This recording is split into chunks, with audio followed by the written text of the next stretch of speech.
Di sila ganahan na ako magsenador. Kaya kung magsenador ko, itaas ko yung tax sa mining. Which is stuck at 3 to 4%. That's why Romualdez doesn't... Romualdez is the leader of all these mining companies. So, mas mataas pa sa... Ginububa nila ang aton environment. They cut down our trees. They dislocate na yung balance ng environment. Quarrying also leads to all this flooding. Do you notice any senator who said that we should increase the tax on mining? Bakit? Takot ba kayo sa mga may-ari ng mina?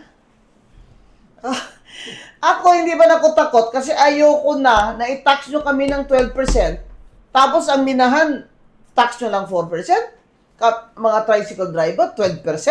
Unsa man na? Unsa man di ay na? That's why I'm saying, scrap na ng VAT. Do it over again. Kung pobre ka, kapalit kag gatas, kapalit kag tambal, wadi man ka senior, bayad yung ka plus tax. Oh. Anong VAT? Wala man gi-exempt ng mga pobre. Ay na may indigent card. Oh, tigil sila. Kay ilan man ang source. That is the milking cow. We have the highest VAT at 12% in the whole of Asia.